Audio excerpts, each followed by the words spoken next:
Bon, disons qu'on a tout fait bien jusqu'à la mi-temps parce qu'on était très, comment je peux dire, très combatif et puis très agressif défensivement. Donc on a pu récupérer pas mal de ballons. J'ai beaucoup apprécié l'effort défensif collectif qui a été produit et je pense également qu'on a été laborieux au niveau des rebonds, mais ça c'est un détail. Et puis il fallait faire la rotation de notre banc de touche pour pouvoir reposer les cadres et affronter l'école de basket demain.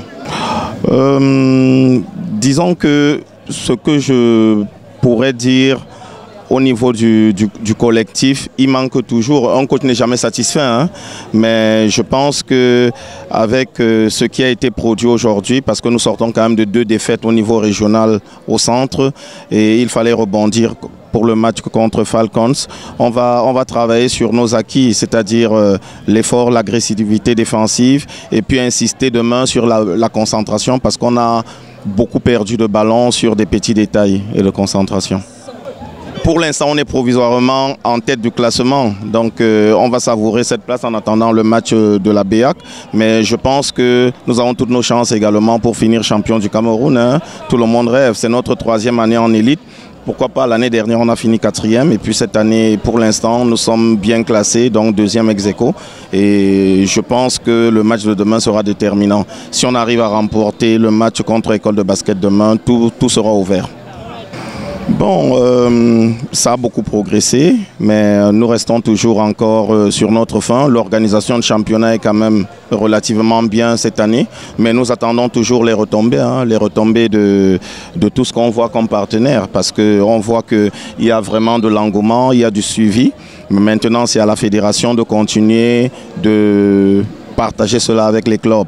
Et je pense qu'aujourd'hui, nous devons mettre l'accent également sur le nombre de licenciés, pas seulement au niveau de l'élite, mais au niveau de la base des académies de basket, parce que le Cameroun regorge énormément de talents. On est capable de produire chaque année 2-3 joueurs NBA. Bon, c'est l'éternelle question, hein. Le Cameroun n'est pas le seul pays à avoir ce problème infrastructurel. Aujourd'hui, nous avons des réels problèmes parce que les établissements scolaires, par exemple, même arrivent à détruire les infrastructures existantes. Donc la pratique devient de plus en plus difficile pour les enfants. Mais nous continuons à travailler surtout au niveau de la région du centre, ligue départementale et ligue régionale, pour que ce problème-là puisse être résolu. Vous avez vu la rénovation de du terrain de l'école de source par la NBA Afrique, le Junior NBA. Vous avez vu également l'ouverture du complexe de Yaoundé 7. Donc ce sont des efforts qui sont consentis, donc, mais maintenant ce n'est jamais assez.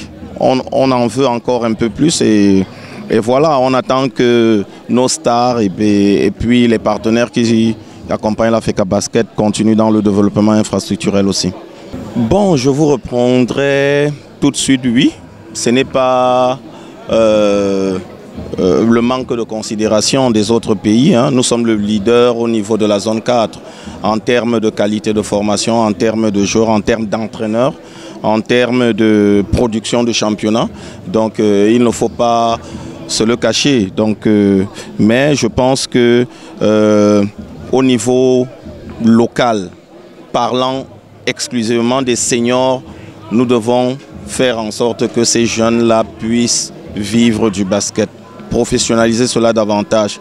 Parce qu'aujourd'hui, vous voyez, les meilleurs joueurs partent signer au Burundi, là où ils ont un peu plus d'offres, ils sont plus considérés. Vous avez des joueurs qui font le championnat local ici, on dit championnat professionnel, mais sur les contrats, il n'y a rien. Donc ça décourage. Donc on a envie d'aller jouer un peu, même 2 mois en Guinée équatoriale, au Gabon, où le championnat est au rabais. Donc je pense que si la fédération continue à travailler ainsi avec ses différents partenaires, on pourrait avoir un championnat un peu plus relevé. Nous, on a nos anciens qu'on a formés ici qui sont revenus au Cameroun passer quelques temps et qui ont intégré le club. C'est toujours encourageant de revenir pour cela. Mais au niveau de la zone 4, je vous dis en termes de jeunes, de seniors et de dames, le Cameroun est leader sur tous les plans. Non, ce n'est pas un choix tactique, c'est une insulte pour le travail que nous abattons tous les jours au Cameroun, hein, parce que Oui, non, je dis c'est pas possible qu'on ait un championnat de ce niveau-là et qu'on n'ait pas de joueurs en équipe nationale quand il y a regroupement. Ce n'est pas normal qu'on n'ait pas un staff technique local qui accompagne cette équipe. Ça, c'est de l'égoïsme de la fédération. Et le président de la fédération, on le rappelle tout le temps. Donc, si lui-même rabaisse son championnat à ne pas considérer les techniciens d'abord et les joueurs, ça veut dire que son championnat lui-même, il ne valorise pas assez. Donc, c'est un combat perpétuel avec les entraîneurs, avec nos jeunes également. Quand il y a un regroupement, appelez même 2 ou 3, ça encouragerait les autres. Il y a plusieurs qui ont le niveau ici. Hein? Vous avez le jeune Lélé, vous avez des intérieurs qui dominent ce championnat. Mais on préfère prendre des gars qui jouent en 8e, 17e division, n'importe où, et on fait le regroupement sur 3 jours. Je respecte le choix du coach sélectionneur, mais je pense également qu'on gagnerait quand même à nous laisser aussi un peu plus participer à ce genre d'activité. Avant, on avait les Arnaud Comé qu'on appelait et tout ça, mais aujourd'hui, il n'y a personne.